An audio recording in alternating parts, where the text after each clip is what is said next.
Hello and welcome to Theme Park Information. In today's show, we're doing an in-depth episode for Portaventura and Ferrari Land in Toulouse, Spain. Now, this is a park I've been to a couple of times previously, and I've always really enjoyed it. They tend to improve their park with major investments, and the recent construction and opening of Ferrari Land proves that. Let's actually talk about that to start with, because it's a bit of an awkward one, really.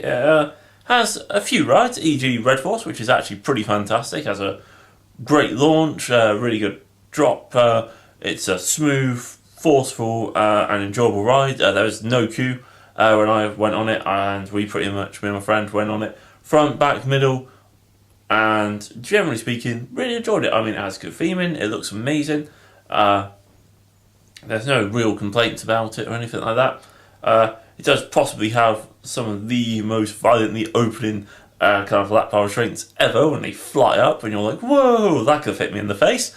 But overall, it's a really, really good ride. And that's the problem with this land, is that's kind of pretty much it. I mean, there's a couple of kind of power tower-esque kind of attractions which are kind of flattered to deceive. There's no real point building a drop tower in the Portaventura Resort, because they already have one of the best in the world. So seems like a waste of space, time and money. They could have built something a lot more kind of appropriate in that area.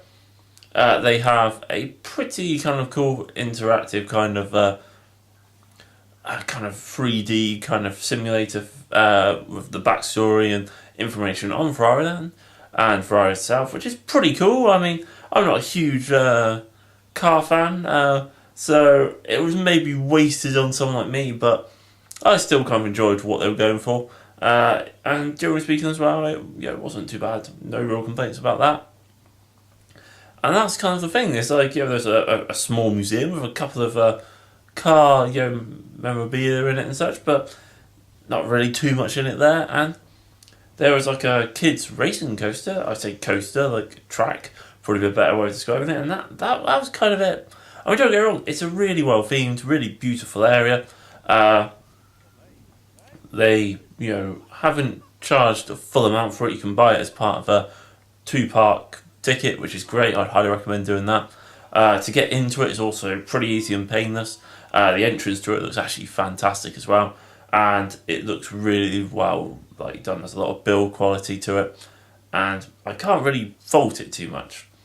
It's just possibly not as good as it could have and maybe should have been. They could have added another roller coaster in there, maybe added another couple of thrill rides or a water ride maybe, and that would have improved this park tremendously.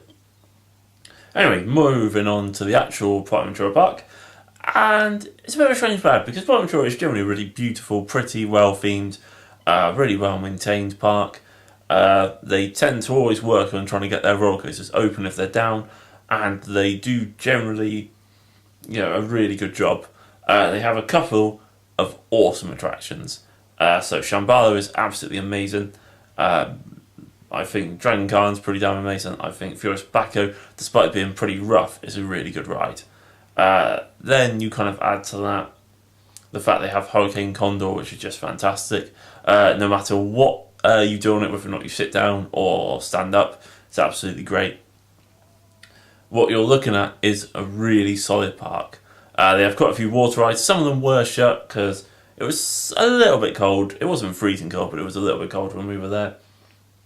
And they also have another couple of roller coasters, which is Donut, which is kind of a kid's wooden roller coaster, which is kind of okay. And then they have Stampeder, which is a strange balance between being really good fun and incredibly rough.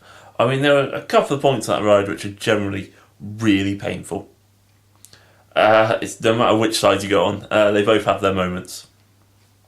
If ever there was a roller coaster within the mainland Europe which needed to be RMC'd, it's that one. So please go and find RMC's phone number and give them a call and get it sorted out. Now, Portaventura does also have a water park attached to it, and annoyingly, probably because it was in December, it was closed. Probably right, so it's right, it'd be freezing cold. It was something which I've actually never really done is the water park. It's always either, it was also closed when I went the time before, so I haven't really quite experienced it yet. But there's plenty of time still to go there. It does look really good fun as well. Now, it has to also be said that Portaventura has quite a few hotels. As it happens, I've stayed at the same hotel twice, and that's the Portaventura Hotel. It is the one right next to the park. You can actually enter the park through through the hotel's park entrance, which skips a little bit of the queue towards the main gate. The hotel itself, by the way, just for a little bit of information, is absolutely lovely. Has, generally speaking, really nice rooms. Generally a really good breakfast, kind of menu and stuff. Lots of entertainment, lots of stuff going on at night. It's also not that far away to walk from there to the small seaside town of Salou, which is absolutely great. What is there to dislike about this park? Possibly some of the food options aren't particularly vegetarian friendly. I do appreciate that only affects you if you're vegetarian, but it's always something I like to bring up in videos because it's not something that people usually would think about. There are obviously a few really good places to eat, sit down restaurants and takeaway. There's also the fact that the last 2 times I've gone, Temple del Fuego hasn't been operating, which is really annoying, as I have been on it before and really enjoyed it. It's a really cool ride, and I'd actually like to go back on it. I also think this park seriously lacks a few more thrill rides. They pretty much have, they have 2 sets of drop towers and pretty much a pirate ship, and that is kind of it for their major thrill rides, which is a little bit disappointing. They actually have a great selection of water rides. They probably don't need to do anything there. They possibly are in need of building another roller coaster or 2 in the future. I think they really need something like B&M inverted coaster, or perhaps a coaster with multiple launches would also be quite cool, but not necessarily necessary. It's a sort of park, I think, Portaventura, where the sun is usually out. It's usually really warm. It's a really nice park to walk around. It's not quite a full circle, which is really annoying. The entrance is kind of often a kind of tail part of it, which is somewhat cool, but also somewhat annoying because you kind of get people bottlenecked around that area. It has a really cool firework display. It has a really good floats and showtimes around Christmas. They generally go all out with their Christmas and Halloween decorations. They've even done it before, where El Diablo has had a horror maze before it, which was just really random but pretty damn cool. It's, generally speaking, a top theme park. It's probably the best there is in Europe that I've been to so far. And I haven't actually as yet been to Europa Park, but that might change then, but I'm not sure. It's a park that I generally really enjoy. It's well worth going to. It has obviously got Shambhala, which I've done the review for, and that pretty much ticks all the boxes as why you should go there.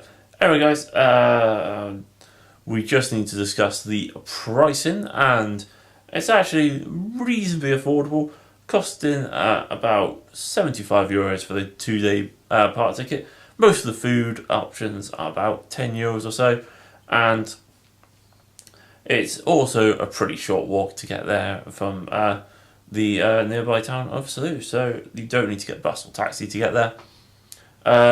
If you are arriving via the airport and are staying at the hotel or in Salou, it's usually about €35 to get to the park or the town.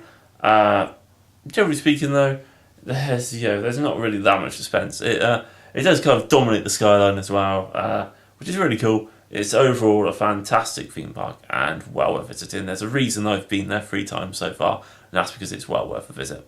Anyway, guys, hopefully you've enjoyed the video, and I'll catch you on the next episode of In Depth. And hopefully you like, comment, and subscribe. Catch you guys later.